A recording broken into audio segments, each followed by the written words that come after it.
What's going on, everybody? Welcome back to the Going the Distance podcast presented by ImmaculateSports.com. Twitter's at ImacSports.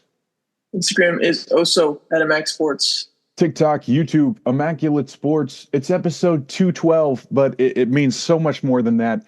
Happy October, Kyle. October 1st. Currently, we got Wild Card Weekend starting right now, even though it's a Tuesday. That's more of an NFL term. I realized as it was coming out of my mouth. But the Tigers are up 3-0. And you know what that means? It's the off-season episode, the postseason episode. Obviously, the MLB playoff bracket is going to be a big thing at the end, but it's so much more than that, Kyle. Yeah, there's a lot of stuff that we'll be talking about this week. We'll be talking about pretty much every single team, considering all the teams that didn't make the playoffs. We'll have their own little segment, and then every team that did make the playoffs we'll be talking about as we go through our playoff preview. It's currently 12:03 out here on the West Coast, 5 hours before we usually record the episode, and we wanted to do that to make sure that we don't have a full day of playoff baseball behind us when we make our predictions. So we are kind of at a weird scheduling point right now. It's currently 3-0 in the top of the second inning, or bottom of the second inning, like you were talking about earlier in that Tigers-Houston game. But that is the only game that has started so far. Before we get into the playoff predictions and everything else, we got to do our opener. And Skylar, I'll let you go ahead and get started with possibly a Heisman. Yeah, what an unbelievable start to the Boise State running back Ashton Genty's junior season. He's been the best kept secret in Idaho over the past couple of years because he lost a lot of carries to the former captain, George Halani, over the years, who's now on the Seahawks. But I recommend looking up this guy's story if you haven't already, just how he came over from Italy, if you're unfamiliar with it. But anyways, we'll get to the numbers here. They destroyed Washington State behind his 259 rushing yards, 4 touchdowns, and 17 broken tackles in a 45-24 win. Just incredible. This guy is absolutely in the Heisman race, and it's so fun to watch him pinball off of every single defender before eventually breaking off a big run. Yeah, Ashton Genty's been special so far this season. It's definitely, it could have just been a 3-week good story to start off the season, and then, has game versus Washington State and could have fizzled out. He did the exact opposite. I know he didn't have 6 touchdowns, but perhaps his best game of the season so far this past weekend. And he really officially put himself in that conversation legitimately this past weekend, which is pretty cool to see. Because I know you've been rooting pretty hard for him, and not just in the Heisman category, but also to get drafted pretty high as well, too. My opener's got to be something that I experienced and was one of the craziest experiences I've had in my entire life at a sporting event, and that was the last game in Oakland this past Thursday. Me and Skyler are obviously well-documented diehard A's fans, and going to that game on Thursday was an experience that I haven't felt in a long time, and it was very unique to just the entire Oakland A's experience. I've been to the 2012 playoffs, 2013 playoffs. Would have gone in 2020 if they had games there. I was there for the 2019 wildcard game. So I've seen my fair share of crazy experiences at the Coliseum. But this was just different. It got louder than I'd felt it before. The vibe within the Coliseum was way different than what I felt it before. There was 47,000 people there experiencing the last time that they'll ever go to the Oakland Coliseum, most likely. And to win that game, it was really cool. But to see the stuff prior to the game was really what got me the most emotional. And I was kind of shocked because I was expecting to cry and stuff during the game and after the game. But at that point, I was just too emotionally drained. With the stuff that happened pregame where Ricky Henderson and Dave Stewart both came out to throw the first pitch to, already a packed house. It wasn't like a late filing crowd like it was on Tuesday and Wednesday. Everybody was in their seats before the game even started. And to see those guys and the eruption from the crowd that they got when they were announced was really damn cool to see. And then the national anthem as well too. It ended up being Barry Zito to sing the national anthem, but everybody came up there and they're giving them this long intro, and the Coliseum speakers weren't they're not used to having 47,000 people there, so you couldn't exactly hear what was going on during this intro. You just felt like it was this really long intro, and then they go former Cy Young for the Athletics and Barry Zito, and the crowd just completely erupts because they had no clue that he was going to be there sings a damn good national anthem. And then the flyover, which wasn't expected at all. I don't think I've seen a flyover at the Coliseum since 2012 or 2013, and that just got me to just yell. Probably the loudest I've yelled in a long time ever since there were Raider games there. The game was great. To get a win was really cool. To see what the players did in their embrace post game during the game was really cool, especially sitting in right field where I was. I wasn't in the bleachers, but I was close to it. When Lawrence Butler ran out there in the top of the first inning, he was, giving the tip of the cap, all this stuff to kind of, show his respect to all the fans that was out there, which is really cool. And then Kotze's, post-game speech was ridiculous and just made everybody be so grateful for the respect that these players and this team has shown to us. And it's sad it's over, but you never know with John Fisher. You never know if something's going to fall through. You never know exactly how things are going to be in the end. So maybe it isn't the last game we ever see in Oakland, but I just don't know right now. But regardless, really cool. I'm not going to get emotional again here, but just one of the coolest experiences that I've had at the Coliseum in my hundreds of times being at that location. Yeah, I didn't make it out there for the last game, obviously, because it wasn't my opener. My head and ears were a little fucked up these past couple of weeks, so I thought that wasn't the right environment. But I did get some closure. I was at a Seth Brown walk-off against Seattle a couple of weeks ago. We got to talk with Rosarina in left field about it and Seth Brown a little bit. So that was good. But I like you said, this is probably not the last time we're talking about this. And I know for you, it's double with the Raiders too. That place it was very special for everybody. Mm-hmm.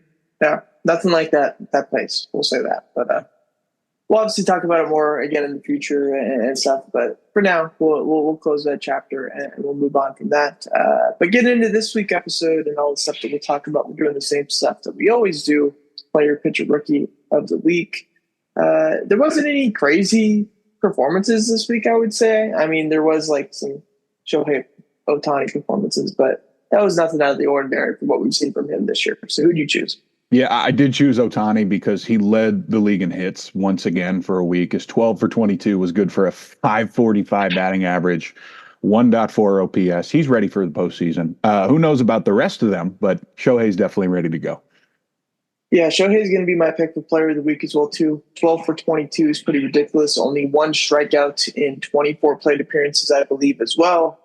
Just so excited to see him be able to perform on the playoff stage in, I believe, Saturday is the first game that they'll play.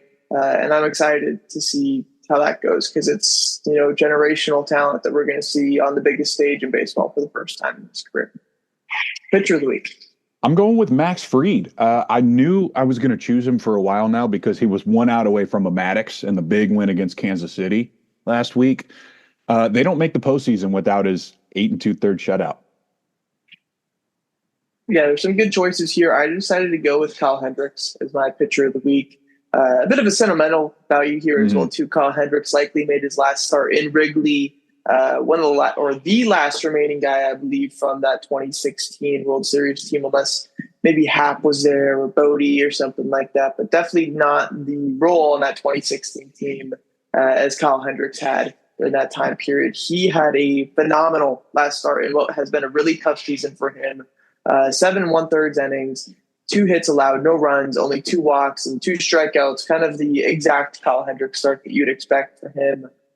Just a really cool, really underrated career. I know he hasn't been good these past couple of years, but when he was dialed, he was really tough to hit. And he, wasn't close to Greg Maddux, but he kind of gave off that same energy where he wasn't going to beat you with velo. Just his break and his control was ridiculous. So Kyle Hendricks, if this is the last we see of him, hell of a career, and definitely one of the greatest Cubs of all time. Rookie of the league. I'm going to go with Wyatt Langford of Texas. No postseason on the line for those guys, but he did have a great, solid all-around week. 3 homers, 3 stolen bases, and a 300 average for the former top pick. That's pretty much the best you can do in a September call-up situation for a guy who has been there the whole year. Yeah, I'm going to go with Wyatt Langford for my rookie of the week as well, too. This is kind of the Wyatt Langford that we expected to see going into the season. We didn't expect him to have kind of the lulls that he had in the first couple of months of the big leagues. I know he ended up getting hurt, came back and ended up being pretty good. He had that cycle up in Baltimore instead of at baseball. But then after that, kind of went into some struggles as well too. But this past week, I thought we really saw the potential of Wyatt Langford be on full display with his speed and power combo. That's pretty unique in the MLB right now. 6 for 20, but did have 3 homers, 3 stolen bases, and an OPS over 1.1. Hopefully, as just a pure baseball fan, we get to see more of this type of Wyatt Langford next year and years on, because that's him and Evan Carter are going to have to produce in order for the Rangers to not go 78 and 84, which we'll talk more about as we get into the team grades here in a minute. But on to the NFL side, this is the pretty much only NFL talk that we'll have the entire week, except for maybe our bets at the end of the show. But our defensive player, and rookie of the week here together. Who do you choose for player of the week? Baker and Derrick Henry were real close, real awesome weeks for them. They were dominant, but I think you got to go with Jared Goff for what he did last night. 18 for 18, a perfect game. This offense is insane. That's why I picked him to represent the NFC in the Super Bowl. Yeah, I was really close to choosing Goff. I really, really wanted to. If he got to that 20 attempts, I definitely think it would have been no doubt to put him in there. But what Derrick Henry did on Sunday night was pretty spectacular. And not just his, statistical performance, but just the way he was running and the speed that he got on, especially the 87-yard touchdown run that he had early in that game, was just like prime Derrick Henry all over again. It was really cool to see because he's one of the most fun running backs we've ever gotten to watch in our lifetimes. 24 carries, 199 rushing yards. He got 209 total yards with 10 receiving yards and 2 total touchdowns, 1 through the air and 1 through the ground. Showed how dominant that Baltimore rushing game can be and will be for the rest of the season, I assume, now that they kind of got Derrick Henry going again. Defensive player of the week. I'm going to stick with the guy who won the actual award. That's the Atlanta linebacker, Troy Anderson. He's one of those guys who showed up at the Senior Bowl a couple years ago out of Montana State and just destroyed everybody. He's probably the fastest linebacker in the league, 17 tackles, and the game-winning pick 6 off of Derek Carr. I went with a different guy, also a linebacker. I went with Fred Warner as my defensive player of the week. He can win it every week, probably. As well as 7 tackles. This guy is like a Madden user, man. He does stuff every single week that you just don't think is possible for a player at his position. The speed, size, power combo that he has as a linebacker is pretty unique. Definitely going to be a Hall of Famer, in my opinion. I think I've always been saying this, and maybe as a Raider fan, this isn't the greatest thing to say, but I think this is the best defensive player in all of football. And just for the impact on winning that he has every single week for that team is pretty underrated. And I'm surprised there's not more people that have maybe the same opinion that I do on Fred Warner. He takes the ball away every game. Yeah, he impacts every single game in a crazy way. On to the rookie of the week. I think you got to go with Jaden Daniels again, right? He did throw his first interception, but that didn't stop him from dismantling Arizona. 26 for 30 passing. He's the most accurate youngster since Breeze and Brady. That's epic. I'm so happy for him.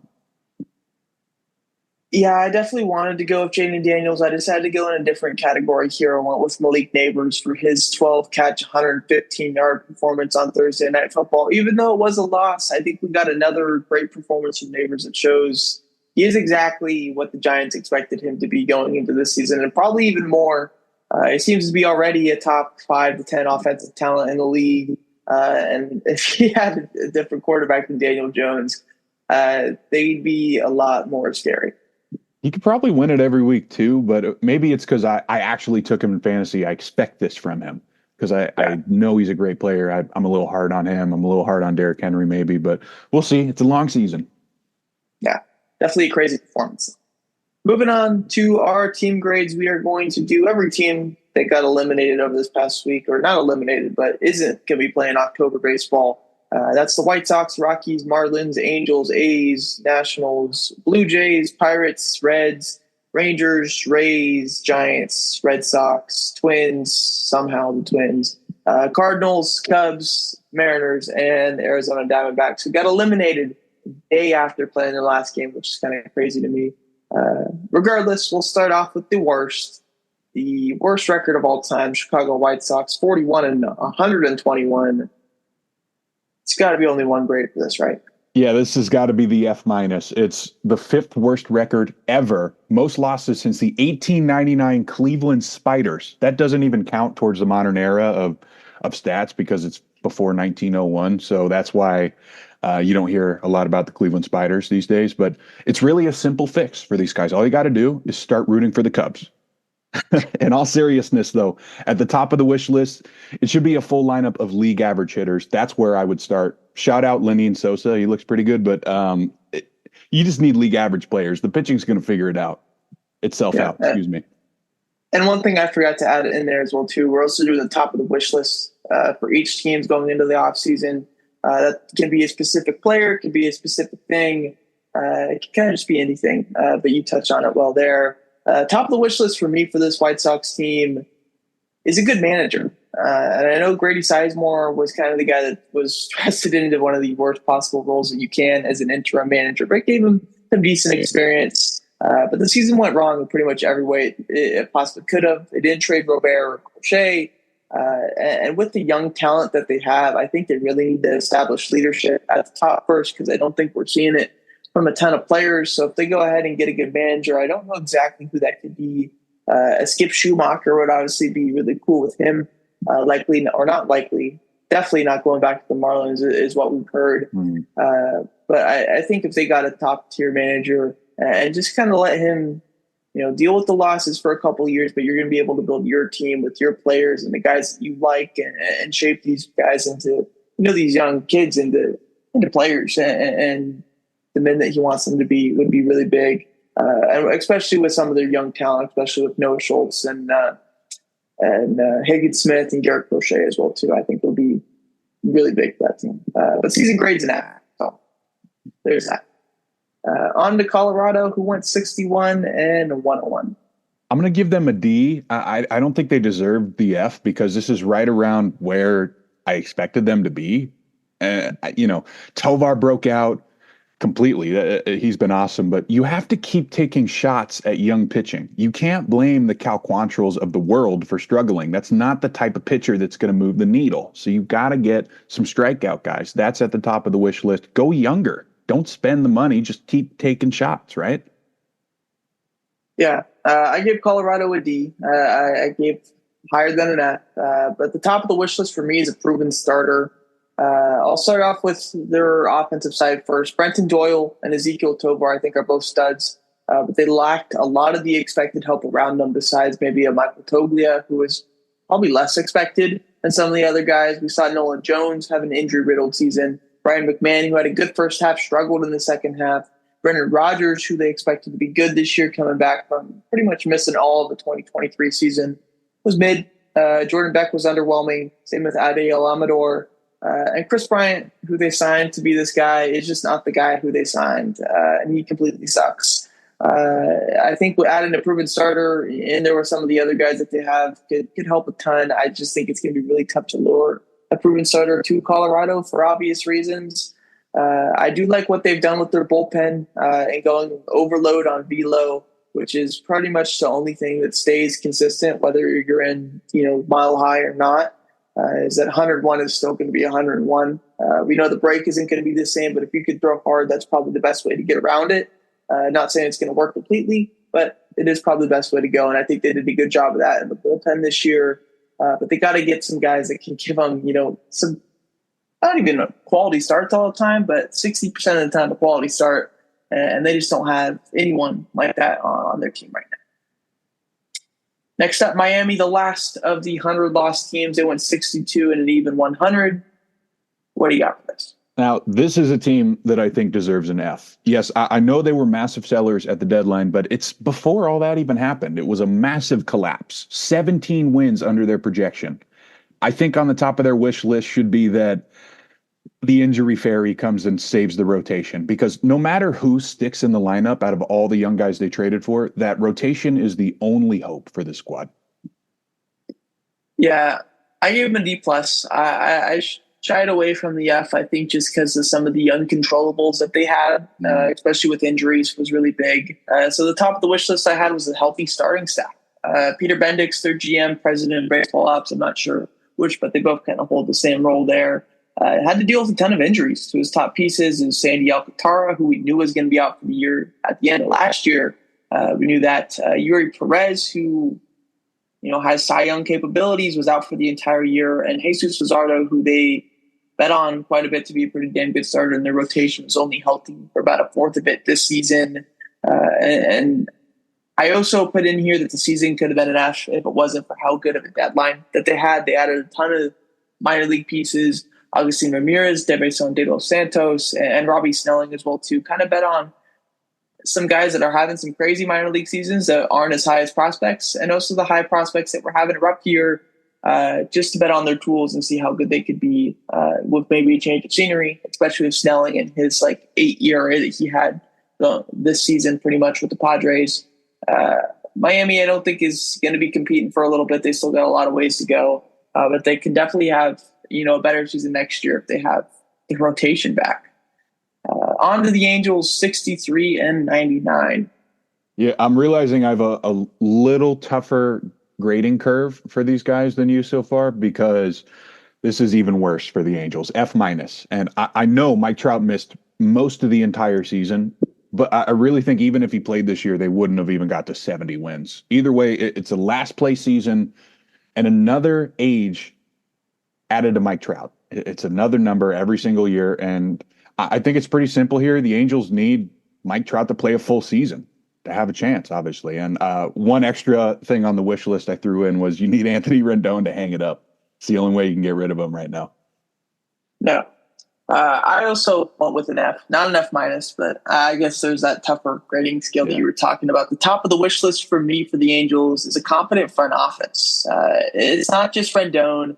It feels like just about every single free agent they've brought in over the last 4 to 5 years, maybe even 10 to 11 years, going back to Albert, has just completely sucked and not been worth the money. Whether that's Brandon Drury, who I think exemplified that perfectly this year. I think he was healthy for most of the year, but had an OPS under 500, which is ridiculously bad. Anthony Rendon, and now with Mike Trout being hurt for 5 straight seasons, what are we going to start talking about this being a bad contract as well, too? And I hate saying it because everybody loves Mike Trout and he's impossible to hate. He's one of the greatest players that we've seen of our lifetime, but the contract just hasn't been good. And I think they need to, put some more effort into, hey, are these the guys that we really want? And sure, you can chalk it up to some bad luck with injuries, but maybe stay away from some of those guys that have been dealing with a ton of injuries in their career.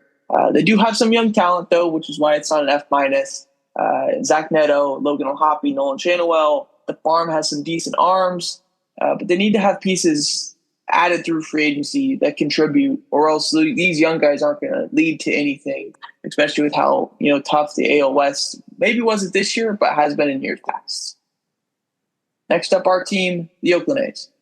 This is going to be a B season for the green and gold. This year was really important for the future. Which guys can be the future top of the batting order? And we kind of got that answer with Brent Rooker and Lawrence Butler, to keep it a short list here, because those guys had legendary seasons I don't think either of us will ever forget.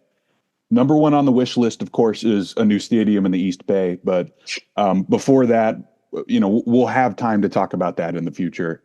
Let's start finding some new starting pitching, because whoever starts for us over the next 3 years in SAC is going to have their confidence destroyed forever. And maybe while we're at it, another setup guy to replace the legend of Lucas Erceg. Yeah. We went into this year and you told me that we were going to have 69 wins. I would be completely ecstatic with that. I picked the under with our, I believe, 55.5 win line going into the season. So I did not expect this. So I gave it a B, like you said. I don't want to, feels like I could be slightly biased there, but I also just kind of feels like it was an all around good season. The top of the wish list, though, of course, just like you said, stadium in the East Bay would be really cool. But I said starting pitching, except for with playing in a minor league stadium that isn't good for pitching, it's going to be really tough to lure free agents, even low tier free agents, into that. So I don't know exactly how they'll attack that. But overall, it's a very successful season for the team, except for the fact of Estuary Reeves being out for most of the year. Maybe Zach Geloff not having as good of a season as we expected after his rookie season that was really damn good for the 60 games he played in 2023. However, the lineup seems to have a really good future with Lawrence Butler, Brent Rooker, J.J. Bleday, Shea Langoliers, Tyler Soderstrom, Jacob Wilson, and Geloff, who I feel like played better in the second half of the season. And the bullpen will remain solid as long as Mason Miller is there. You're going to get, games that you're up in the ninth and he's going to be able to come in and close out. And as long as you have that, you're going to have, an extra 20, 25 wins in there. But with the lack of starting pitching in the minors and the lack of the team's ability to sign free agent starting pitching, it's going to be tough to see this team compete without having, one or two or even a three starter. I love JP Sears, but he's maybe a high tier 4.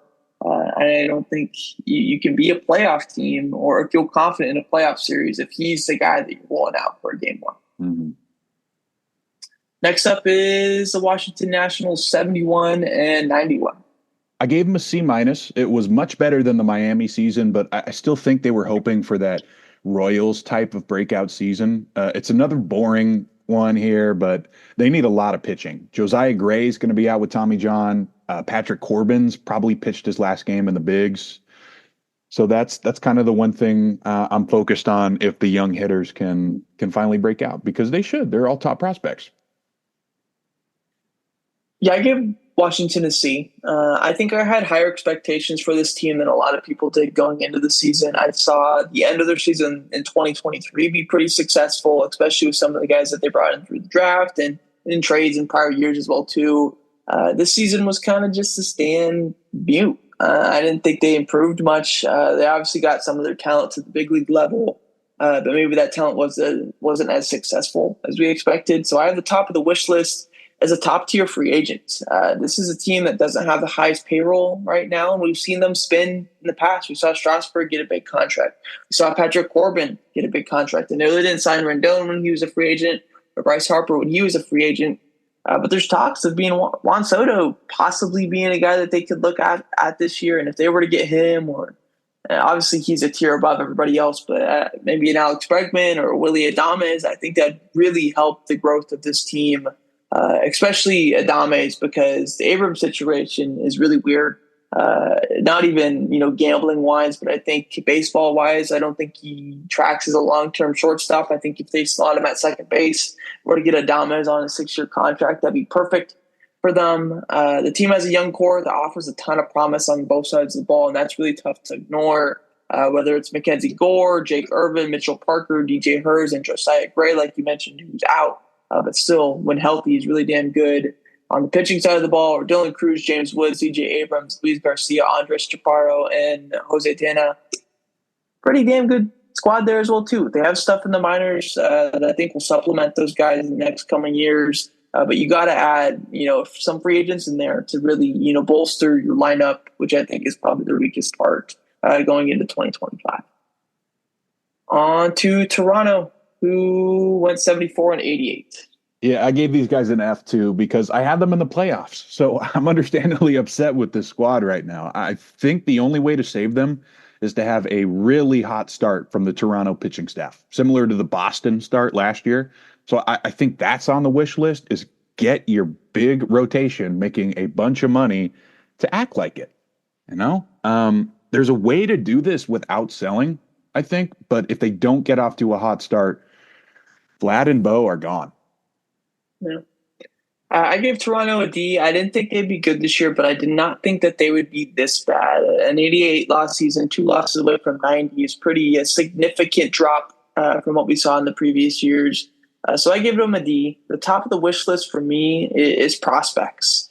I know you absolutely love Vladdy, but unless you think that you can legitimately resign him and not on a bias, because he's been with us for 6 years, he's going to resign. This is the best time to trade him. He had an MVP type season. I know he's not going to win the MVP or be close to it, but he had, similar to that 2021 season that he had a couple of years ago. He's really damn good again. And this is the most value that you're going to have to trade him. Same with the pitchers, Chris Bassett, Kevin Gausman. We saw Yusei Kikuchi be traded, but this is your time to trade those guys. And I know it's going to suck and it's going to be a tough, offseason to swallow if you're the front office with the hate, or if you're a fan of this team seeing your favorite players go away.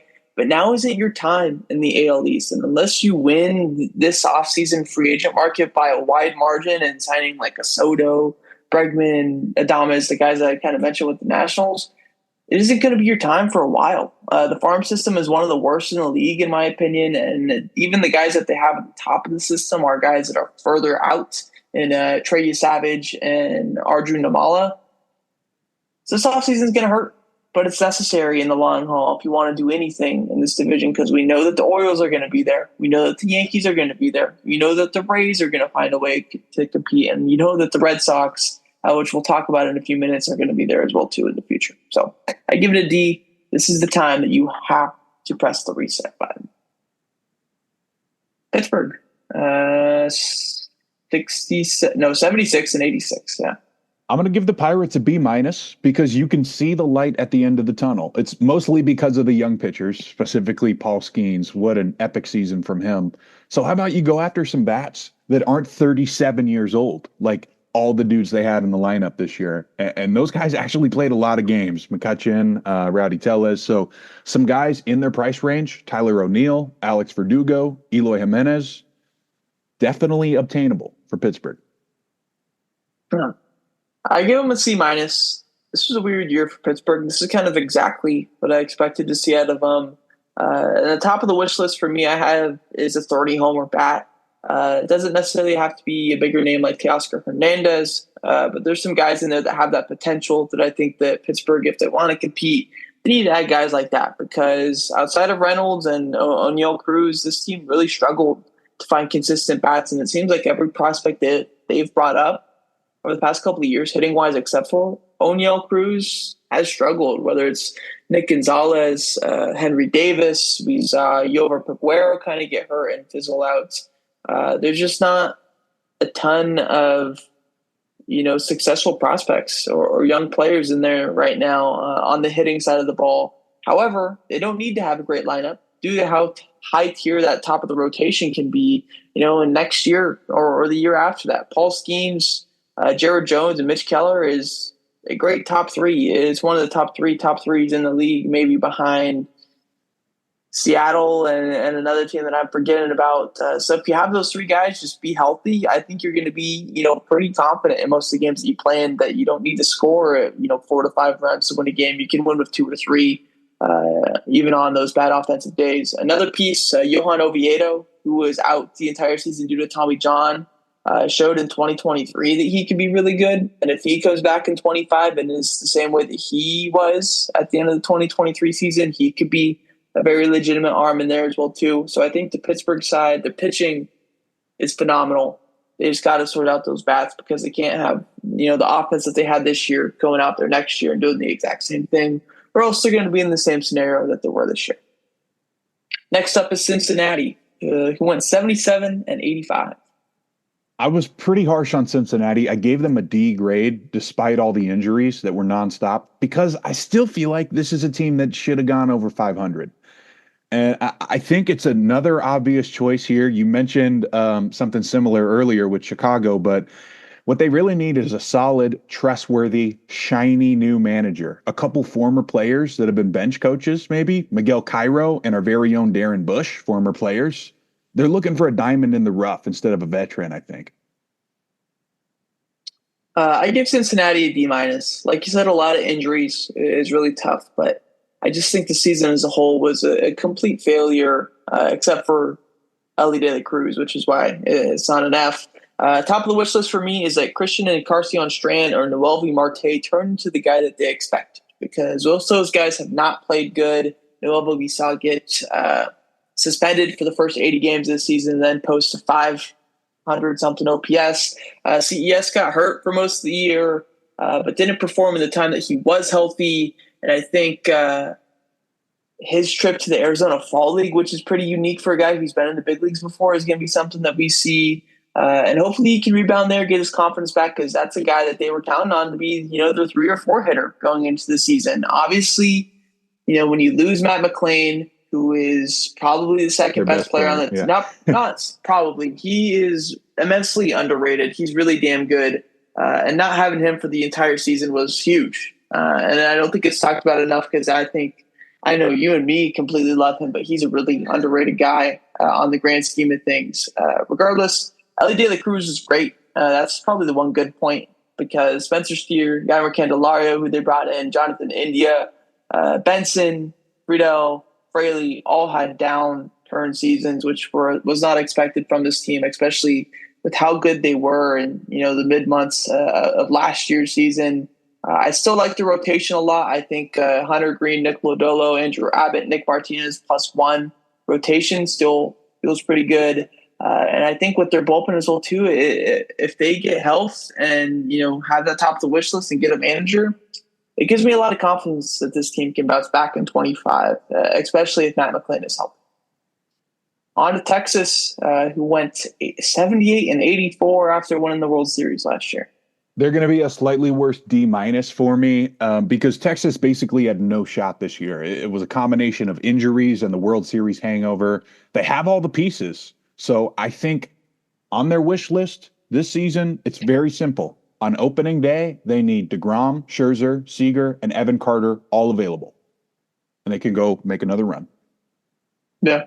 I gave them an F. The season sucked for the Rangers. And top of the wish list, I was looking at this team. I just couldn't figure it out. And so I set a time machine to go back to October of 2023 so you can experience that all again. I'm somewhat confident that this team can bounce back just to kind of the anomaly this season was, especially with injuries. But the lineup just did not hit. And we talked about this lineup going into the year as one of the best teams or best lineups in baseball. And they just were not that. Corey Seager, who was your best hitter and was still really good this year, was not close to what he was in 2023 when he was posting over 1 OPS. Adolis Garcia, Marcus Semien, who we felt like were really sure things going into the season, were not sure things except for Semien playing 162. Wyatt Langford, Nathaniel Lowe, Jonah Heim, Ezekiel Duran also all had bad years. When you lose Josh Jung and Evan Carter for most of the season, that didn't help them at all. So that entire lineup was really just off from day one, especially with Jung getting hurt on opening day, broken wrist or broken hand. I forget exactly what it was. But the pitching wasn't healthy either. And I think it's even more of an uphill battle to get to where you were with the pitching than where you were with the hitting, especially with the arm injuries for DeGrom and whatnot. And just the age also from DeGrom and Scherzer, I think could be tough to bounce back. It's going to be an uphill battle. They're still going to have talent, especially if they go into this next year with the same team that they had this year. And they could bounce back, but this one I feel a bit more shaky on than what I did on the Reds potentially bouncing back to be, an 85 or an 80, 87 win team next year. Going to be a big spot for the Vandy boys next year. They're going to have to throw some innings for these guys. That's true. And I do not have a ton of confidence in Jack Leiter. Kumar Rocker, I think I do, but we'll see. On to Tampa Bay, who went 80-82.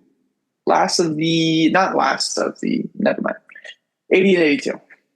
I'm going to give Tampa Bay a C. It's just been a brutal couple of years for Tampa Bay. Their best players were either traded, sent to the 60-day, or sent to prison. So at the top of the list, it's going to be do some more Rays magic. Some of the recent trades are already looking pretty good, specifically Pepio more than Christopher Morel so far. But you got time to go back into the lab with your Rays magic because they aren't too far away. Just a couple of moves here and there, a little league average move that, turns out to maybe be an all-star at the break. Yeah, I gave the season a C for Tampa Bay because I think a lot of things were out of their control. Top of the wish list I have is Shane McClanahan comes back as the same guy because when he's healthy, he's a Tariq Skubal type lefty that's really dominant and could be a Cy Young guy when we look, back or look whatever in a couple of years from now. I think they took a shot on some guys at the deadline and it didn't really work out, especially with Christopher Morel and Dylan Carlson, who both had disappointing performances in a Rays jersey so far. I do like your pitching, which gives me confidence with Taj Bradley, Ryan Pepio, Zach Littell, and hopefully McClanahan, Drew Rasmussen, and Jeffrey Springs, who's blanking on his name. But I'm confused to see how they attack this offseason because the offense just sucked. They scored 604 runs. That was only above the White Sox, the only team that they scored more runs than, which is just not what the Rays are. Their pitching was still really good, only allowed 663 runs, which is, I believe, in playoff playoff territory as far as runs allowed goes. So they need to get offense, but with how their financial system is set up, I'm not exactly sure how they will navigate that.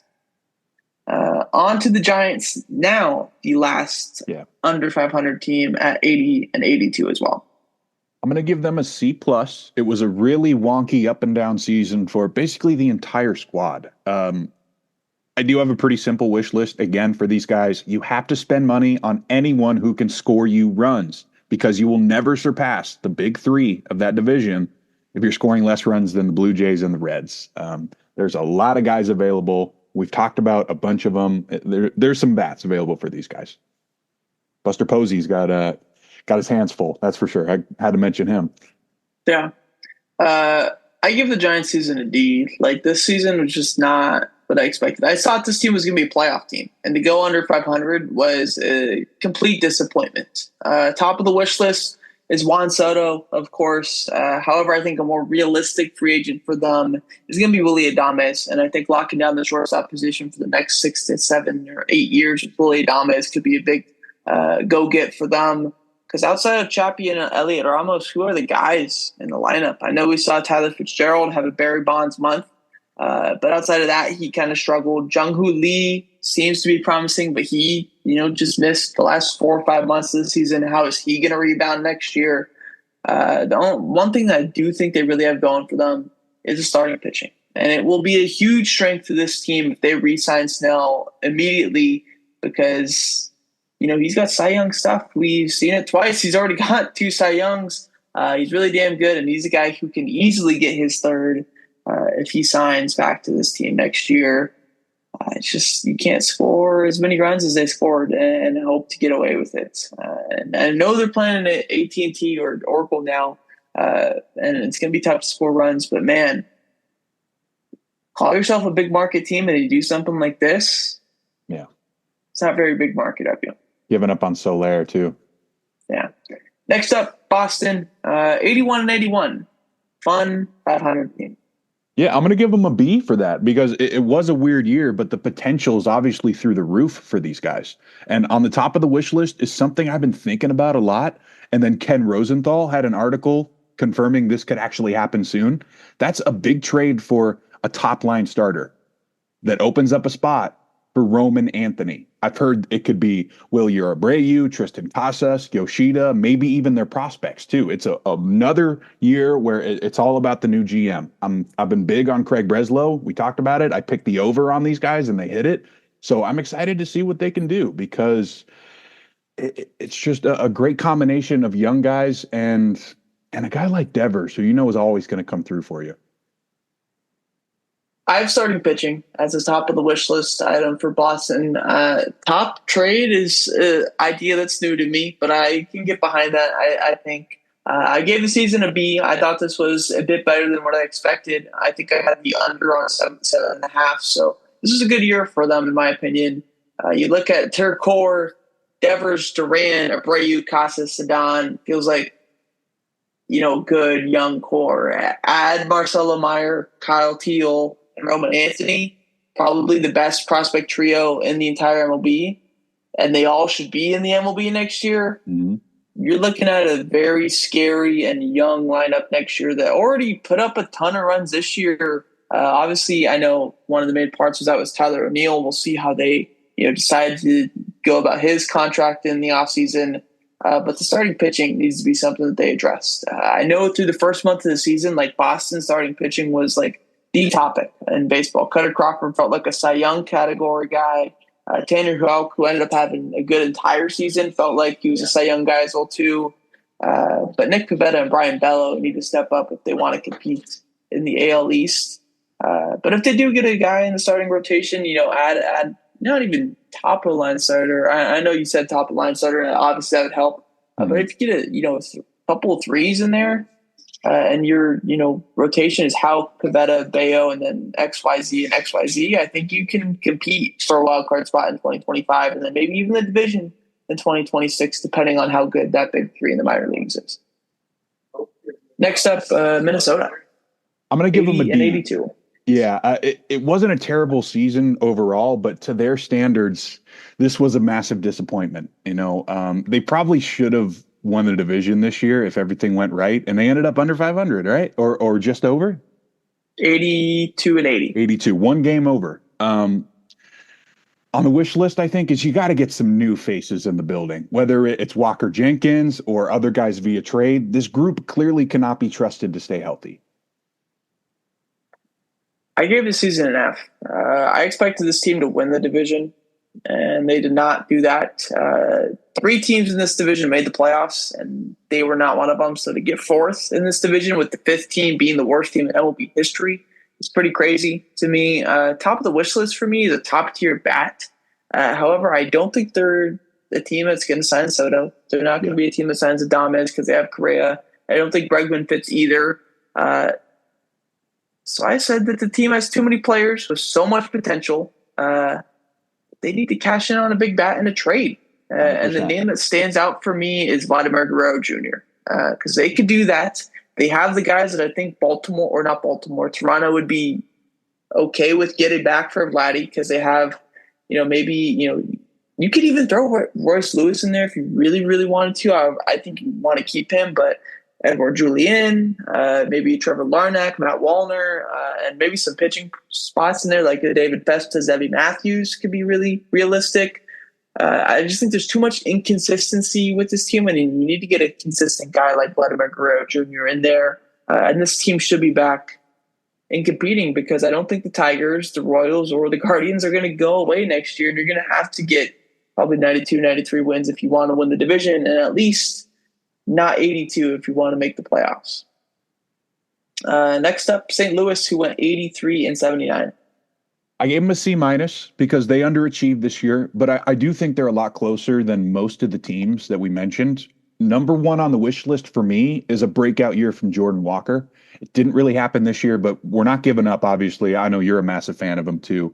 The honorable mention here is for some more starters to step up and help these vets out. It's just a really old squad, and, Goldie replacement is going to be on that list, too, somewhere. Yeah. St. Louis, I gave a B. I didn't think this team was going to be, I don't say good, but this was kind of exactly what I expected, maybe a little bit better than what I expected. On top of the wish list, they already kind of started doing this a little bit as part ways with Goldie and Nolan Arenado. I think this era of baseball for them is just not the championship contention that they expected. I know they had a couple decent years in there, but just not as good as what we were expecting with that, MVP type duo. Disappointing years from Nolan Gorman and Jordan Walker also hurt a lot. I think two good pieces, though, were Mason Wynn and Alec Burleson, who felt like they were going to be, mainstays in this Cardinals lineup for the next couple of years, or, 5 to 10 years at least.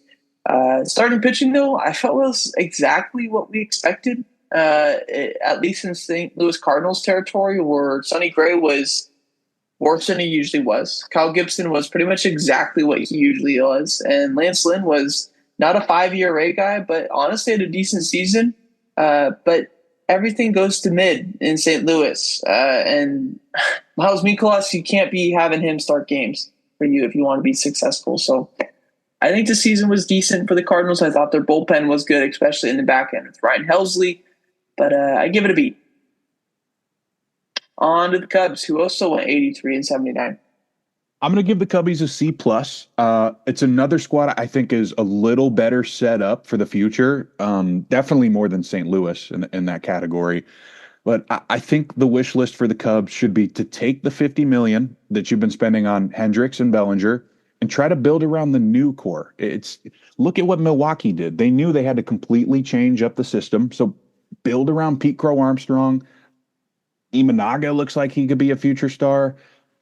Start with Frankie Montas, maybe steal him away from your division rival, and a Jock Peterson, and you still have money left over for the rest of the bullpen.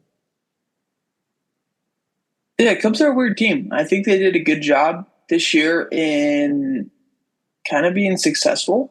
I didn't think this team was going to win 83 games, so I give them a B. Top of the wish list, though, I do have add a starting pitcher. But what feels different in this team than some of the other teams on this entire non-playoff team list that we're going to go over. This team feels pretty set. I think Bush at first base, Nico Horner at second, Swanson at shortstop, Paredes at third, Happen left, PCA in center, Belly and right, or say a Suzuki in right, and one of them DHing. All feel like, yeah, they're going to be there next year. And maybe even, they're going to be there in 2026 too. Kind of same thing with the rotation. Shota Imanaga's not going anywhere. Justin Steele's not going anywhere. Jameson Taillon's not going anywhere. Javier Assad's not going anywhere. Their bullpen's good as well too. It just feels like this team is like ready to run it back. And I think with the incremental improvement that they'll have, if they get a starting pitcher and maybe a catcher as well too, even though the market isn't that good for that, we'll kind of just put them right in that wild card category. I don't think this team's going to win in a division anytime in the near future, and they don't really have a star that I'm like, this guy is going to be leading this team. But I don't mind the Cubs. I think they scream wild card team to me next year. Go after or in the race. Rentals. Yeah. Next up is Seattle, who went 85-77. I also gave them a C+ because I didn't pick them for the playoffs, so I wasn't as upset with them. And they had some great moments this year, but the lineup is absolutely buns. It's another situation where the wish list is very simple. Available for you in free agency, you have Bregman, Alonso, Adame, Santander. You get the idea. Go fix the lineup. You have so many great pitchers. They're so fun to watch, but if you're not scoring runs, it doesn't matter. Seattle, I gave an F. I had this team win the division. They did not win the division. They were not a wild card team. They did not make the playoffs. And it really wasn't because of other teams. It's really just because of what they did. The division was very winnable at 88 games for the Houston Astros, and they just didn't get the job done. So I give it an F. Top of the wish list is Vladdy, Soto, or Bregman. I know it's kind of like what I've had for 3 or 4 teams, but they need a bat so bad. And I have that in all caps on one of my notes on here. And if they don't get a bat, they're going to waste this generational rotation. This is like 90s, maybe not 90s Braves good because they have 4 Cy Young category type guys. But it's close. Like Gilbert, Miller, Castillo, Brian Wu, George Kirby, who I almost forgot about, are like all aces. They're all really damn good. And this offense only needs to be average for them to be a World Series contender. And they failed to be a top 25 team offensively this year, which is just so disappointing because they didn't need much to be good, and they just failed so hard, especially with the bullpen too. It was really good. Last team, kind of the exact opposite, maybe. The Arizona, not the Cardinals, the Diamondbacks, who went 89-73. Skyler, what do you got?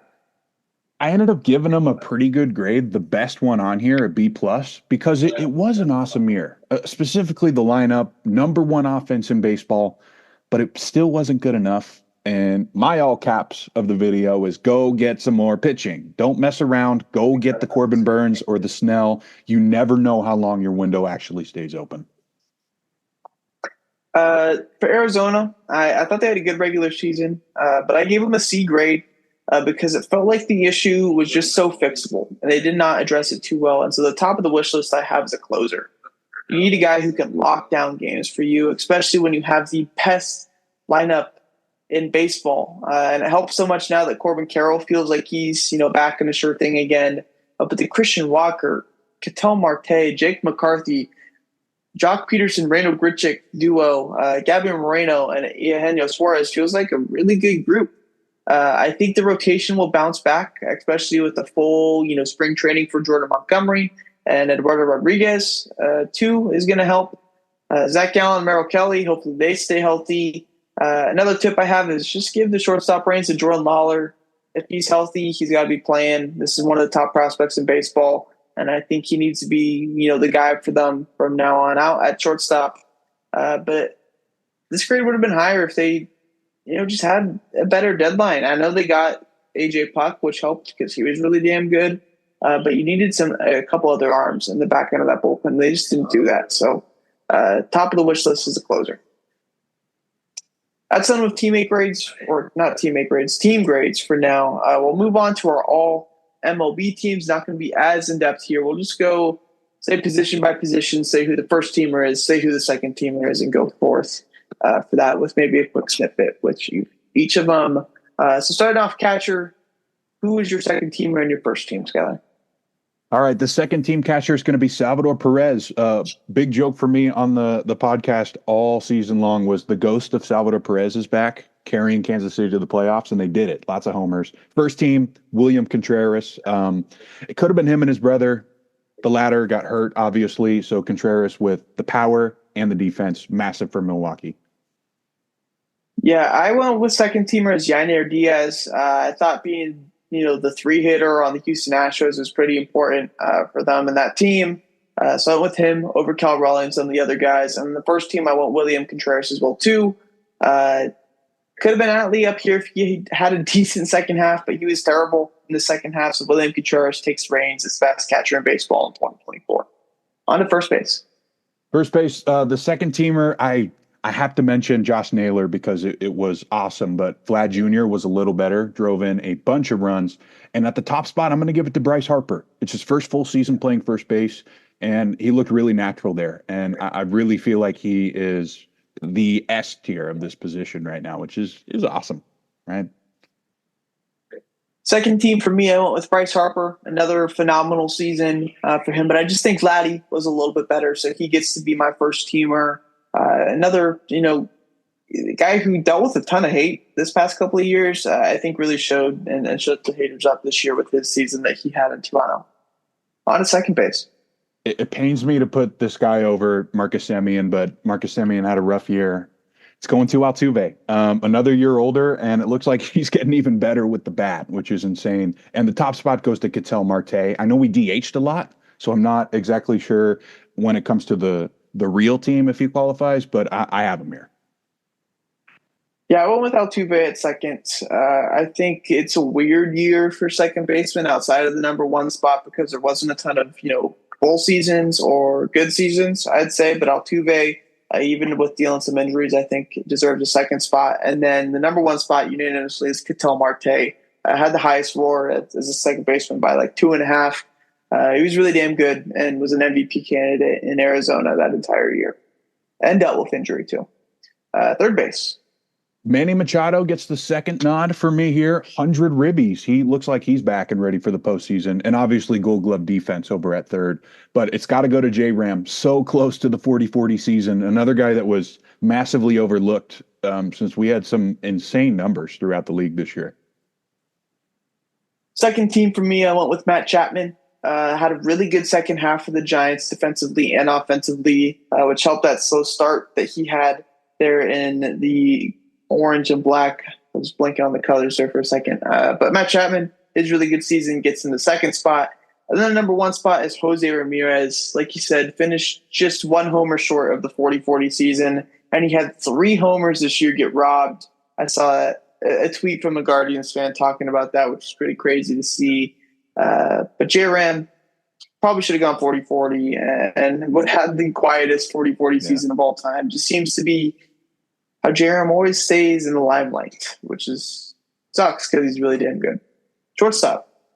Sorry to Gunnar Henderson, but Francisco Lindor has to be on here because it's another situation where we're probably going to look back at Hall of Fame voting in 10 years from now and go, how did this guy not win the MVP? Are you serious? But obviously the Ohtani 50-50 is something we probably will never see again either. And at the top spot, I think I have to go with Bobby Witt over Lindor, just numbers wise. No one is even close to this guy. Power, speed, confidence, and carrying Kansas City to the playoffs. Yeah. Second team for me, I did go with Gunnar Henderson. I know Lindor is going to be the popular choice here, I think. But just because he's playing in a smaller market and had a worse September, August, doesn't mean I think I should overshadow Gunnar Henderson's great season that he had. So he gets the second spot, and then the number one spot has to go to Bobby Witt. Competing with Judge for the AL MVP was pretty crazy, and he had a ridiculous season. On to the outfield. So for the outfield, I did specific position. So we'll go with Profar for the second team for left field. I also really like Stephen Kwan, but he wasn't on the list this year. somehow. So good for you, Profar. But at the top, it's Teoscar Hernandez, by far the most homers for all the left fielders. Home run derby champion too. Just a really great signing for the Dodgers. Or was it a trade? It was a signing. Okay, good. I did all the outfield together, so do your center field and right field too. Okay. Jackson Merrill is my honorable mention for center field, second team. And Aaron Judge, of course. What a ridiculous season for him. And then my right fielders, Santander, a quiet 44 homer for him in right field. And then, of course, Juan Soto. So my first team, Teo, Aaron Judge, Juan Soto. My second team in the outfield, I went with Jackson Merrill, who had a ridiculous rookie season. Riley Green, who helped lead the Tigers to the playoffs, and Mookie Betts, who dealt with injury, but when healthy was one of the best players in baseball. And then first team, Aaron Judge is obvious, Juan Soto is obvious, and I also went with Jarren Duran as the last guy in the outfield. Last hitters, DH position together. Who do you have second and first team here? Sorry, Jordan, but Brent Rooker was one of the hottest hitters on the planet for over a month. So I obviously had to go with him. So happy we got to watch his season.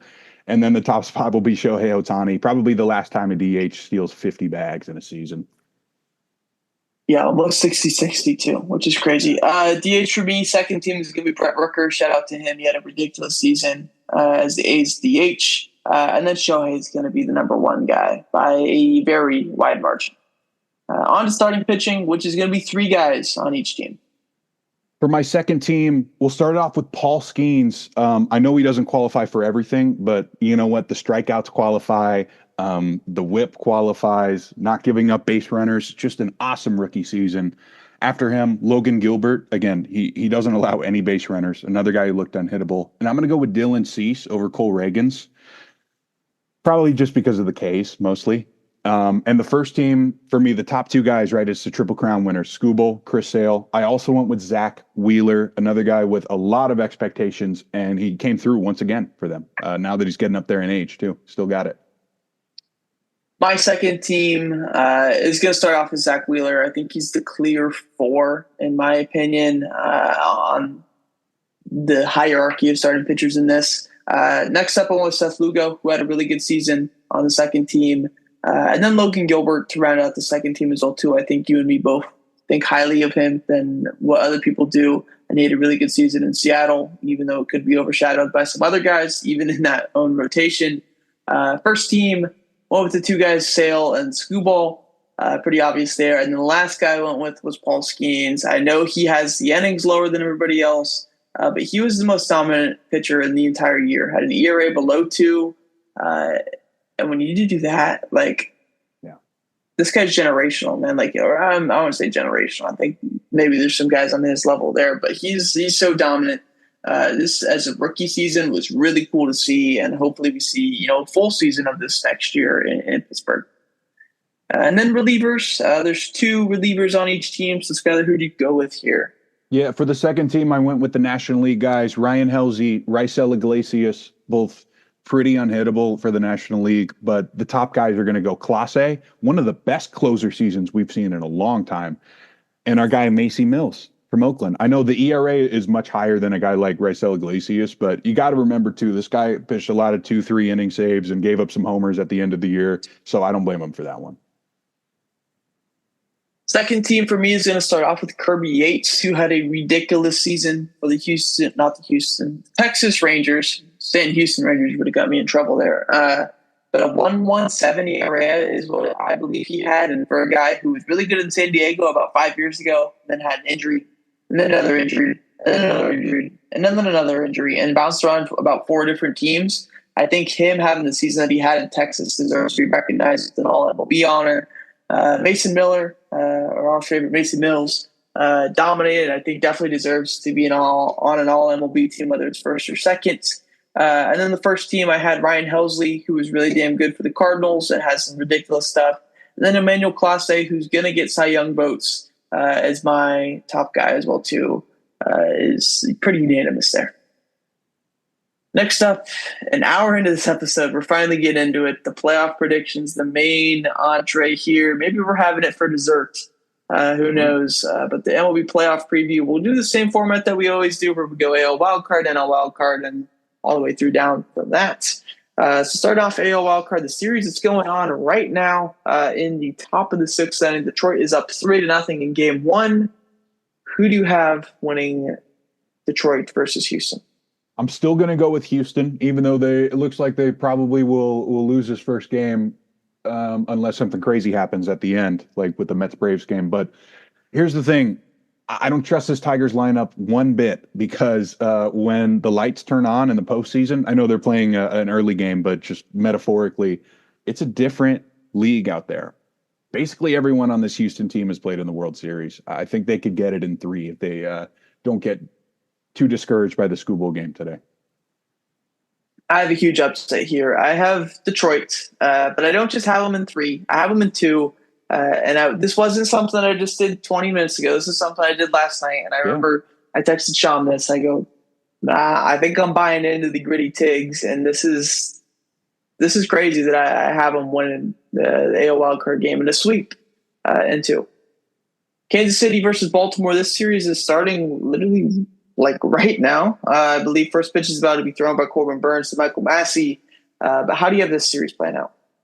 I'm going to have Kansas City winning this one. I didn't write down the number of all the series, but this is probably one that goes 3 games if I had to bet because, I mean, holy crap, man, the pitching staffs on both these teams. I'm leaning Kansas City because Baltimore's cold right now. You never want to see that starting the playoff series. Obviously, they could turn things around, but the 1-2-3 punch from Kansas City's rotation is going to be hard to score runs on. Yeah, I feel really confident in Kansas City, especially now with no Bradish and no Grayson Rodriguez starting rotation for the Orioles. I know they have, probably the edge in game 1 with Corbin Burns, but it's not by much because Cole Reagans is really damn good. So I'm with Kansas City in 3. I think Vinny Pasquantino coming back as well, too. Whether he's 100% or not is yet to be seen. But they got the best player in the series in Bobby Witt, and they have the better pitching. And I think that matters a ton. So Kansas City in 3. On to the NL wildcard, starting off with Mets, not Braves, Mets versus Brewers. I'm going to take the Mets in this one. I really like the way they battled back in that first game of the doubleheader. I know that the Brewers did beat them in the head-to-head regular season, but for me personally, I'm only worried about those head-to-head matchups when it's a divisional matchup. So I like the Metropolitans in this one. It's hard to trust the Brewers offense. It's another squad that it's kind of hard to flip the switch when the postseason starts. You kind of have to keep doing it all season long.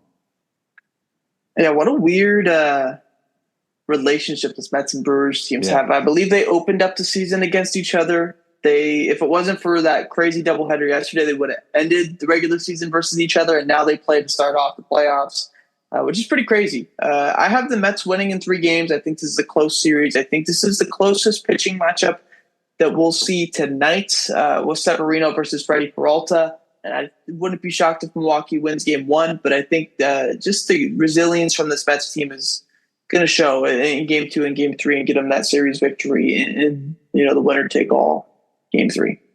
Last one in the wild card series, the Braves versus the Padres. I think San Diego could sweep them. Here's the thing. It's not just a big 3 for these guys in the rotation. It's a big 4. You, Darvish, and Musgrove are both back. They've both been pitching really well. So you have one of those guys in the bullpen available if things start going south. And I think that gives them a massive advantage against a team that's not going to have Chris Sale for this series.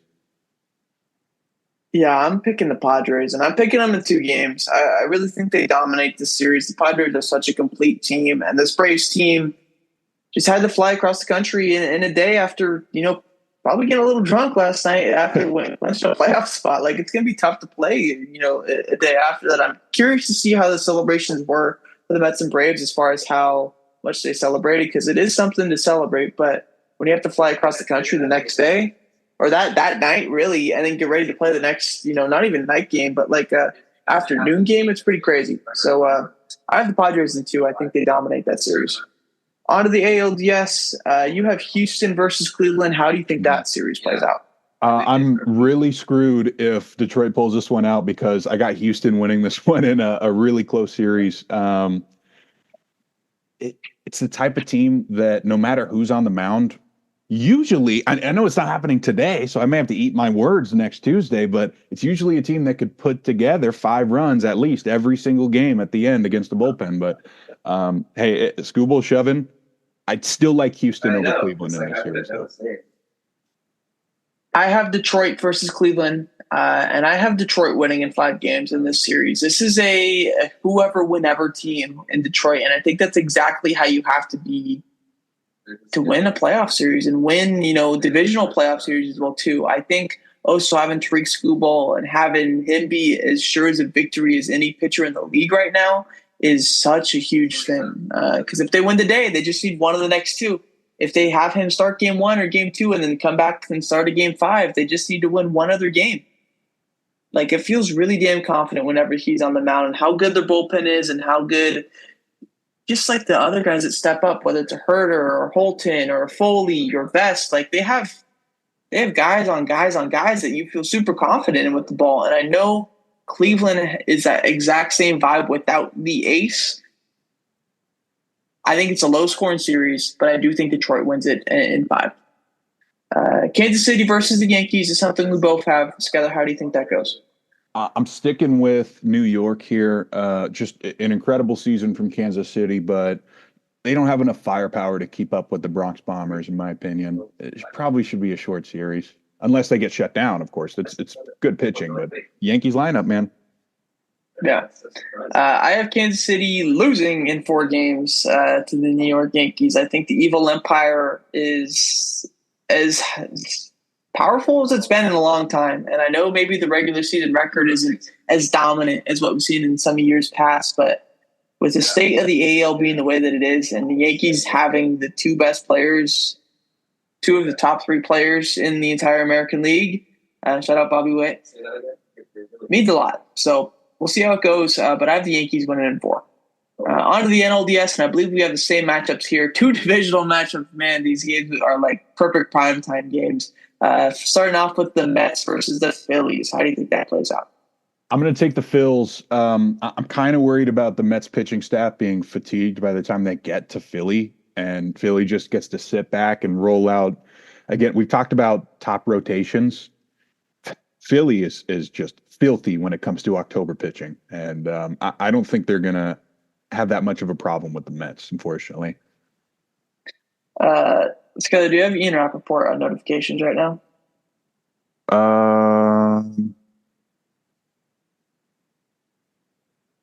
What?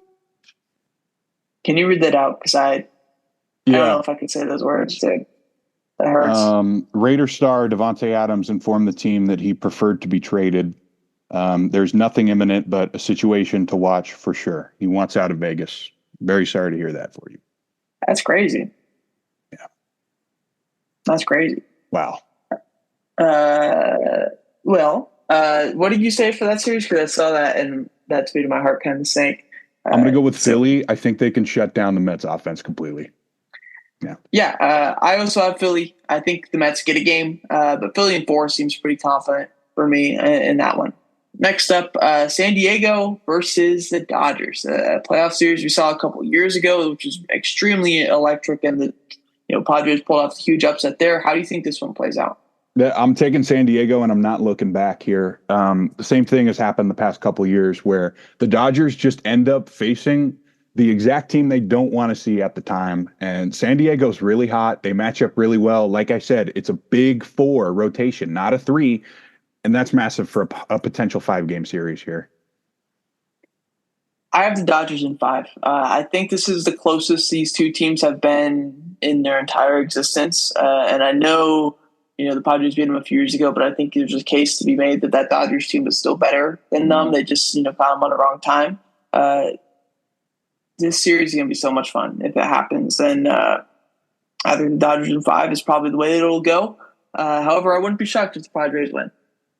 Moving on to the ALCS, you have Houston, right, versus the Yankees. Yeah. How do you think that plays out? Whether it's Detroit or Houston here, I'm pretty confident in the Yankees. Again, I just feel like this is the year. We've mentioned it a couple times during the season that the last time they spent this much money and had the top 2 out of three, if you will, like you said, it was '09, and they played Philly in the World Series. So I have them going back. I have number 6 seeded Detroit going up against the evil empire, the New York Yankees. And this is where I think the Cinderella season stops for the Tigers. Yankees in 5. I don't think it's going to be particularly close. Maybe they get the game where Skubal starts, but I think he could be blown out by then just with how much he's going to have, on his plate, in the first couple of series of this October. Next up in the NLCS, I believe we do have different matchups here. You have Philly versus the Padres. Yeah. Rematch.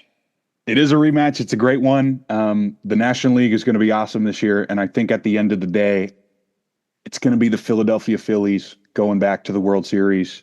95 wins this year, an epic regular season. And I really don't think they're missing any pieces. It's just about certain guys in the lineup. Will they get into a slump, or will they keep it going? Because they have a lot of showmen too. And I'll save the rest of that for the next round.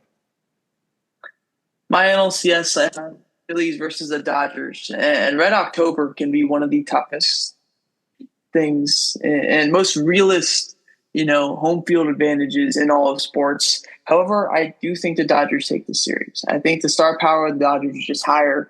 I think the bullpen's damn good. I saw some things with the Phillies this year that I wasn't as confident in their lineup as what I was in years past. I know they'll probably turn it on for a couple of games, but I do have the Dodgers winning in 7 games, which sets up a crazy World Series matchup. You have the Yankees versus the Phillies, which is ridiculous. Skyler, how does that go? And who is the World Series MVP?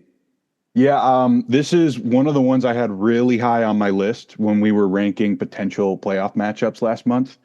And again, maybe because it's the nostalgia of the '09 series and how great that one was with all the Hall of Famers. But like you said, man, Red October, I'm going with the Phils. They deserve one with this regime. Bryce Harper is a showman. He's going to have a great World Series if he does get there. And he's the obvious choice for the MVP. It's, in my opinion, the best rotation that's in the playoff series. That's why I'm going with Philly. We'll say they win 4-2 in the series. I'm usually not a fan of picking 1 versus 1, especially in baseball, because that's rarely the way that it plays out, and there's so many twists and turns. But I have the 1 versus 1 in the World Series. I have the Yankees versus the Dodgers. This is like if the MLB had a series that they would want, this would be the exact thing, because they have the 2 best players playing on the biggest stage, and that's the best way to get global, engagement, so to speak. So, who wins? It's tough. It really is tough. I could definitely see it going both ways, and I think you can make cases for both sides. But I have the Dodgers winning in 6. I think it'll be a close series. But I just think the Dodgers have more pitching. They have the better bats as a whole lineup. I think the Yankees, I know Giancarlo Stanton, Judge Chisholm, their contributions this year have really meant a ton for the Yankees, especially just to make that lineup way more deeper than what it was at the beginning of the season. But the Dodgers lineup is unmatched, in my opinion. So I have the Dodgers winning in 6. I didn't choose the obvious choice in my World Series MVP, but I did go with Mookie Betts to get that, because he is an all-time playoff player, would be his 3rd ring, and pretty much cement his Hall of Fame career right then and there. Yeah. Obviously at the top of the power rankings for both of us, but I go in a different direction, a little October magic maybe. Mm-hmm. Moving on to the second half, though, that's all we got for the MLB talk as of right now. What do you got in the second half? All right, we got a little bit of college football talk. We'll keep it short and sweet because we've been here forever, and it's obviously a Major League Baseball postseason episode. But I do have a top 4 for the Heisman Watch. We'll go through it real quick. At the top, I do have Ashton Jeanty, the running back from Boise State. I kind of feel like it's his to lose at this point since he hasn't slowed down at all. And especially if this team sneaks into the playoffs, it'll be 100% on the back of him and a couple of the edge rushers Boise has. So that's one to watch. At number 2, I do have Travis Hunter. We talked about it a little. I wouldn't be upset if he won it over Ashton Jeanty just because how amazing he is, right? He's got a crazy pick and 100 receiving yards in the same game, basically every game of his career, it seems like. Not too far behind him, I have the quarterbacks. Usually it's a quarterback award. They're going to get votes. So Jalen Milroe at 3. What an epic game against the Georgia defense. I mean, this guy is also improving his NFL stock too. And at the 4 spot, it's Cam Ward. He's expected to tear up Berkeley. We'll see, man. I mean, I have Cam Ward as my top quarterback right now. He plays with so much confidence. I love it. We got a couple notable games to watch this weekend. First off, the double ranked matchup at 9 a.m. It's number 9 Mizzou at number 25 Texas A&M. A couple teams that no one really trusts to make a playoff run, but could be in it. Of course, the SEC helps a lot with that, so that'll be one to watch for sure. At 4:30, it's number 10 Michigan at unranked Washington. Another should be a really close game. Some great defenses. Steve Belichick versus obviously Michigan is one of the best defenses in the nation. We'll see how Alex Orji does in that one. And then the primetime game, 7:30, at least primetime for the West Coast, right? It's the first ever college football game day in Berkeley. It's number 8 Miami at Cal. I'm not picking Cal to win whatsoever, but it should be a fun test for Cam Ward. He's played against this crowd before, but it's going to be something no one's ever seen before. It's the Libs against Cam Ward, man. And that's halftime for me. Just want to make sure we talked a little about college because it's been a crazy season. Yeah, since I had a moment to think there with you talking, I think I'll touch on this Davante Adams situation now because it's obviously like, if I don't talk about it now, then we're going to have to wait a week and it'll be kind of awkward there with maybe stuff that comes out over the next 7 days. But with this going on, it's kind of something like, it's weird. Like, I don't think there's ever been a player that got traded and then it felt like immediately after, it's like, oh, he's unhappy. Let's trade him again. Let's trade. When's the next trade? When is happening? Where's he going? He's unhappy. What's going to happen? And, maybe that's partially on the Raiders just, getting rid of Derek Carr. Probably, the main reason why Davante came to Las Vegas in the first place. And, Carr being out a year and then out after 1 year and then having that all go down with Jimmy Garoppolo and just not kind of addressing the QB situation. I think it's obviously provoked for, a top tier wide receiver to be unhappy. Although I didn't think it'd come out like this, to be honest with you, with him preferring a trade. But it's something I always kind of expected to happen probably after the season was the most likely thing. But now that he said it, I want it to happen sooner rather than later. If it happens this week, I'm okay with it. If it happens next week, I'm okay with it. But if it, gets down to the point where it's the trade deadline and say we're 5-4, or, say somehow we have a good couple of weeks here and you're in the playoff contention, and then immediately he's like, oh, no, I'm actually bought into this team. You don't want that. Antonio Pierce doesn't want that. You don't want players on your team to be, not fully bought into what's going on. So I think if it happens, do it right now. But I swear if we fucking trade him and we don't get a first-round pick back, that's when I get mad. Obviously, there's some potential suitors there, and that can be pretty interesting. Jets probably at the top of that list would be the pretty obvious choice. And if he were to go somewhere, I think that's probably, as far as a fit situation, would be where I would prefer him to go. But I also don't think that the pick that we get back from that would be as good as I would want it to be. Yeah. So hopefully, Carolina comes knocking or something like that. Or I don't know who would go for him at this point. Or not go for him, but I don't know who would be a reasonable spot for him besides the Jets. Do you have any teams that come to mind for you? Kansas City? Kansas City obviously has lost 2 of their starting receivers. Pittsburgh is always in the news about possibly moving a George Pickens. And of course the Jets. Right now we're having a lot of trouble with kind of connecting with what Rodgers is looking for. Rodgers likes when guys break off their routes and look back at him a lot, and only Lazard does that. But out of respect for you, I won't talk more about Adams to the Jets. I will say though, superstar receiver is a little different from a safety, but when we traded Jamal Adams, I was heartbroken. I had his jersey. He was an all-pro player. We ended up getting 2 first-round picks back. That ended up being Elijah Vera Tucker, Garrett Wilson. Sometimes you got to break it down to build it back up again. And I'm sorry you're going through this, but AP's not a guy that messes around, right? When he says changes are coming, they're going to build what his vision of an elite defensive football team is. Hmm. I would be also curious to see what's that value right now for him. Is it? I mean, I would hope at least it's a first round pick and more. But you never really know. Sometimes things just don't end up being that way, and it's a second round pick, especially in a spot like this where it's not a training camp and time to really gel with a brand new quarterback, unless it is Aaron Rodgers, or maybe it's New Orleans and he gets to go play with Carr or whatever it may be. But I'm also curious just kind of how like, is there a player that goes back? Is that possible? Like, I just don't know. And obviously, I'm not going to ask you that question because you don't know either. But I feel like if you're trading somebody like that, you're going to want to get somebody who is at least somewhat proven back. Regardless, we'll see how it all folds out. It's obviously still in the very early stages. We just got the tweet of this stuff with him being unhappy and preferring a trade. Didn't demand one, but prefers a trade. I don't know exactly what that verbiage means in there, but we'll see how that goes. Obviously, like I said, the early stages of all this stuff going down. So hopefully next week we have some more clarity on it, and kind of just the exact return that would be expected back for that.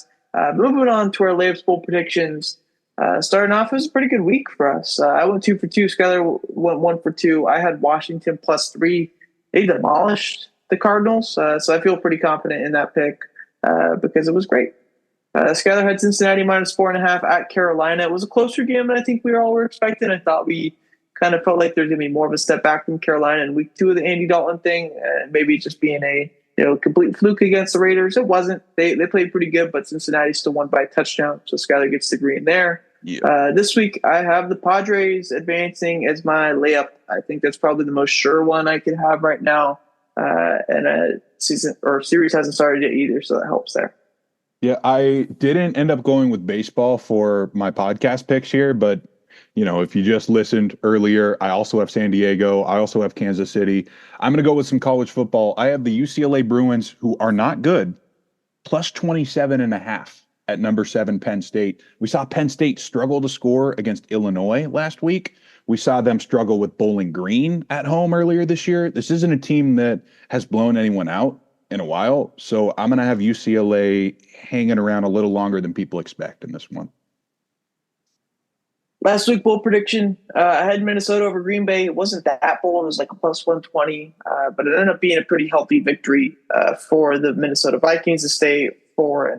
Skyler had USF over Tulane at +200. That did not happen, Tulane's unfortunately. Backup So cooked them. That goes red. Yeah. This week, I have Detroit advancing as my bold prediction. I know it probably seems less bold now, and I don't exactly know what the odds for surely would be now that they're up in game 1 and by 3 in the 7th inning. Would probably change the odds quite a bit. But considering when I did originally take this, that would be my pick.